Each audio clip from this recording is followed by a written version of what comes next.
Myself, Mr. Fruit, and fellow friends and content creators About Time Joey and Ruben Sargasm, Ruben being a top 500 Overwatch player, played the new Overwatch 2 update for about 5 hours on the day of release. You can check out the gameplay in the description if you'd like. And in case you out there were wondering what happened with the whole Overwatch PvE situation and or want to know about the first batch of story missions that Blizzard released, well, this video is for you. I used to play Overwatch quite a lot. I have about 370 hours in the game, with most of those hours being in Overwatch Seasons 1 through 11, Overwatch 1, so it was nice to log back in for a little bit. For those not in the loop, I will try to summarize all of this drama as quickly as I can.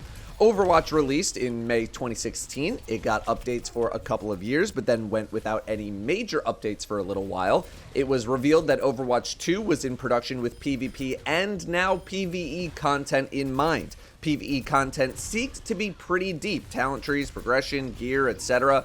I know a lot of ears perked up in the Destiny community when a lot of this started coming to light, as Destiny has not really had a true challenger in the genre for quite some time. However, Overwatch 2 releases in October 2022 with no PvE, PvP only, as Blizzard was still working on the PvE, but thought it would be a good idea to at least get people into the PvP part of the game.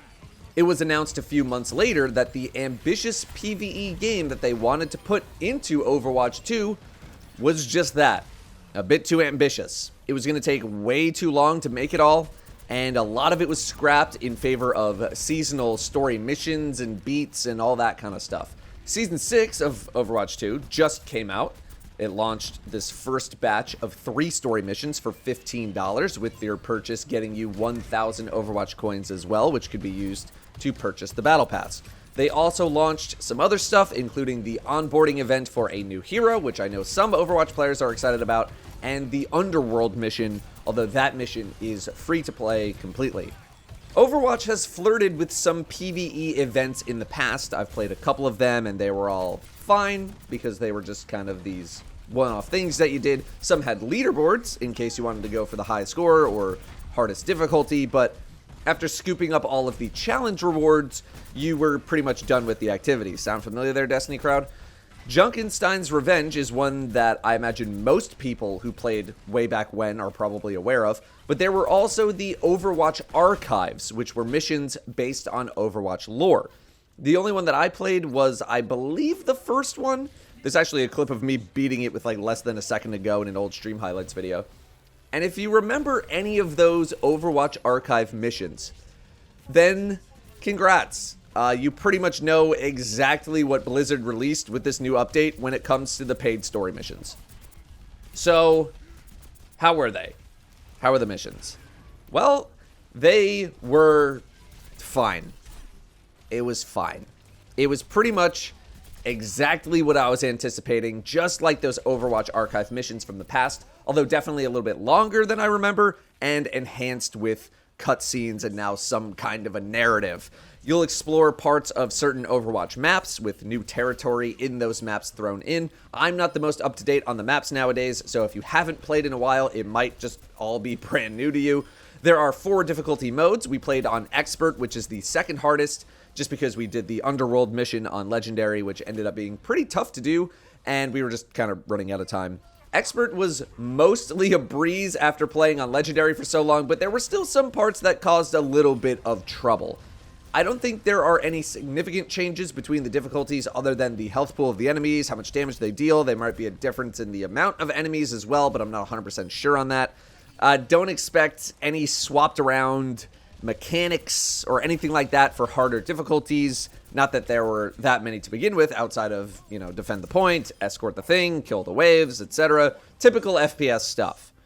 To sum up the start of the story, humans created Omnics to serve them. Rogue AI turns the Omnics against the humans. They fight back. Now there's some harmony, but then there's also still some tension, and now you have this resistance group called Null Sector who are still mad about humans being racist to Omnics, and they are indeed pretty mad about it. The timeline was a little jarring at the start too. Like, we're 7 years into this franchise, but the first mission introduces Lucio as if nobody knows who he is. The story missions go back to the very beginning of the game and the franchise, like it's 2016 again. And that makes sense because Blizzard has never really done much with the story outside of these bits and pieces and, you know, Overwatch archives and blah, blah, blah. I don't know how much of the Omnic Crisis storyline has been used over the history of the game, but it doesn't feel like that much. But also, because I've known about this story arc for so long, nothing in the missions or the cutscenes really got me jazzed up because I already knew about a lot of this stuff, at least at a very general level. So these missions had to set things up from the very beginning because Overwatch never really had that onboarding. You need to onboard people who have maybe never even heard of the story of Overwatch or experienced the things from the early days. So that's understandable. But as a result, there was nothing hooking me into what was happening during the missions. It's just like, yep, forming the Overwatch team again. Yep, Omnic Crisis, saving the civilians. Yep, got it. Now, if you're brand new, it might be neat. But if you're experienced in almost any way, probably not as much. The cliffhanger at the end did, you know, a little something to interest me. Spoilers, there's a cliffhanger because there's more coming. But that was after all of the missions, and we have no idea when the next batch of missions is even coming. At least, I don't think we do. The dialogue was very aggressively Overwatch, illegally Overwatch. It didn't really feel like the characters were talking with each other a lot of the time, save for a cutscene at the end of the third mission and little conversations here and there. It often felt like they were just recording more voice lines that you would spam over and over in PvP. Not every line was like this, but if you play through it, you'll kind of get what I mean. Nothing super remarkable or memorable about the dialogue or the writing either. Every character is pretty defined at this point, and they do not stray one bit from their personas. It is some of the most generic dialogue, the most Overwatch dialogue you're ever going to hear. Nothing stood out. The characters are the characters, aggressively so. Okay, so gameplay. How's the gameplay? There are various enemy Omnics. You had your more basic dudes, then you had flying guys with very lethal guns. You got bomb-carrying robots, vultures, which hacked parts of the map. Then you have more elite Omnics, some big tanky dudes, artillery, this one that sucked you into a tractor beam and killed you that I can't remember the name of. So a decent amount of combat variety when it came to the enemies. As for team composition, the second mission, you get a pretty wide range of the hero pool to play with, but the other two missions have you locked to 4 specific characters because those were the characters in the situation of the story mission at that time. You're going to have a tank, 2 DPS, and a healer, although in 2 of the 3 missions, your healer is either Lucio or Brigitte. Brigitte. So, yeah, that's fun to try to heal with those characters on some of the harder difficulty stuff.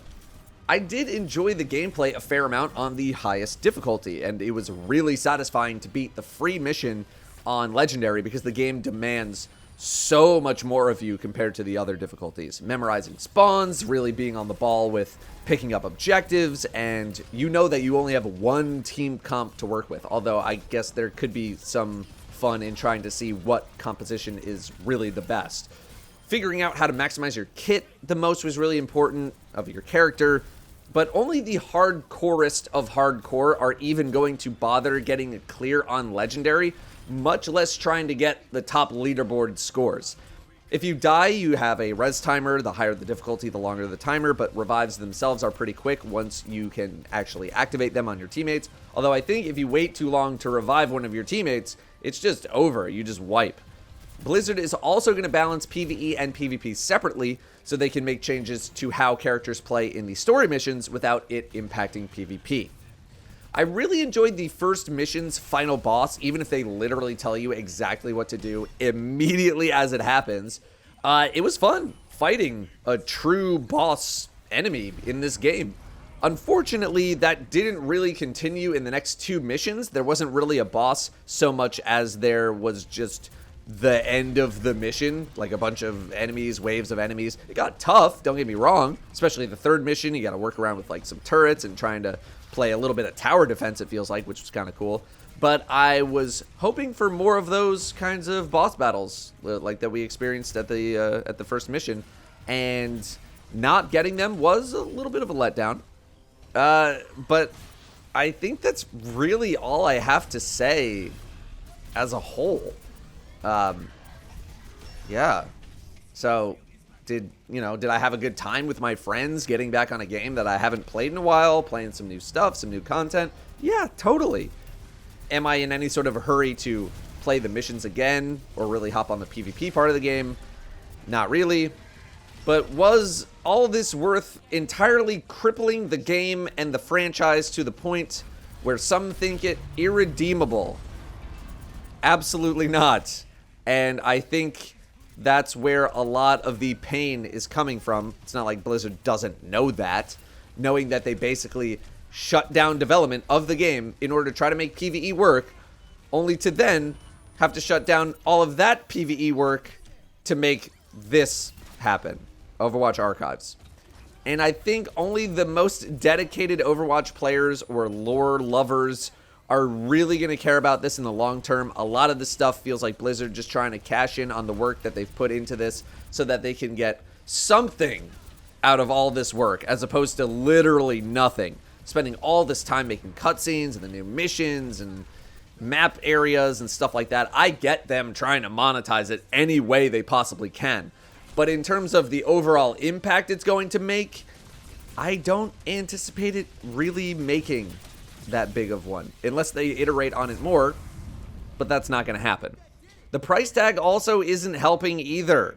$15, even if you get 1,000 Overwatch coins, which is enough to buy the Battle Pass. There's a $40 option, which I think comes with a lot more goodies and skins and blah, blah. Sure, I got value out of my experience. I don't feel like I wasted my money, but I was also trying to do stuff on the hardest difficulty, which is a much higher time investment, and I was also playing with my friends.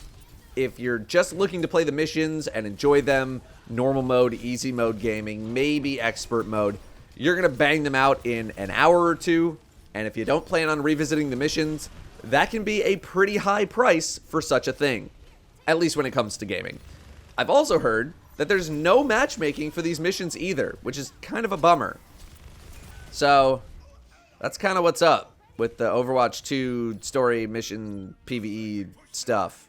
I don't plan on playing the missions of my own volition unless my friends also want to play them. I'm guessing they probably will, just as a way of, making some more content, whether it be YouTube, live stream. But otherwise, I don't see a ton of people outside of the Overwatch world joining up and buying these missions just to experience the story. I think most people will get what they want to get out of the experience by just watching someone else or checking out the cutscenes. Again, unless you really, really are interested in Overwatch PvE. And again, it's not like it wasn't fun. I had a good time with the gameplay. It was really satisfying beating the free event mission on Legendary. But had we played on normal mode or something, we would have blown right through it, and it wouldn't really have been that much fun. Not much else to really say on the matter. It just sucks to see what happened to such a monstrous franchise. Props, I guess, for trying to go for broke, going for something really ambitious, but it just did not end up working out. The gamble didn't work. And, I don't know. Overwatch, very tough position to be in right now if you're Blizzard with Overwatch. If you've played the missions, let me know how you're feeling. I imagine it's pretty similar to how I feel, but let's hear it. Thank you very much for watching. I'll see you next time.